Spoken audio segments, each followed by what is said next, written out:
Docteur Laurence Ridoux, bonjour. Bonjour. Vous êtes médecin généraliste en Bretagne, Oui.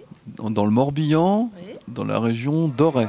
Votre secteur géographique attire beaucoup la population des personnes âgées. Pourquoi? C'est une région très attractive, très douce au niveau climat, avec de l'espace, une qualité de vie indéniable. Personnellement, moi, je suis installée depuis 17 ans. Je me suis associée il y a près de 6 ans. Et j'ai changé mon activité professionnelle en créant avec le docteur Éric Henry, sous son impulsion, la Fédération bretonne interprofessionnelle de santé qui s'intéresse à différents sujets.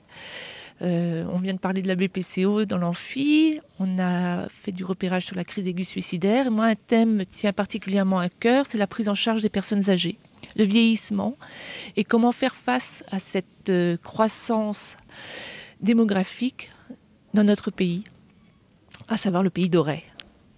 Alors, quels sont les moyens existants aujourd'hui et sont-ils suffisants? Pour faire face à ce vieillissement, on a une démographie médicale qui est assez bonne, qui vieillit. Je suis inquiète sur la pérennité des soignants, grand sujet, et avec une diminution prévisible du nombre de soignants, contrairement à la croissance démographique, avec des personnes consommatrices de soins puisque âgées. Elles vieillissent et ont besoin de soins. Pour faire face, on a un monde libéral, certain. On a un centre hospitalier sur 2 sites, Vannes, 17 km de chez moi, Auray, 2 km de Montbourg. C'est la même entité.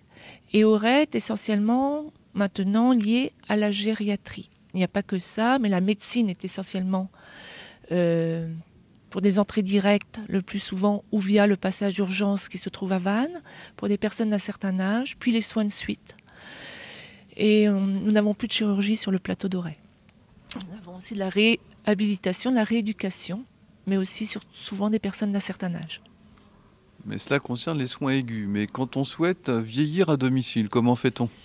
Alors, pour vieillir à domicile, où vous allez très bien, vous êtes chez vous, vous ne changez rien, donc ça c'est formidable, ou vous rencontrez quelques difficultés, là maintenant nous faisons appel le plus souvent au clic, après les CCAS locaux pour les informations.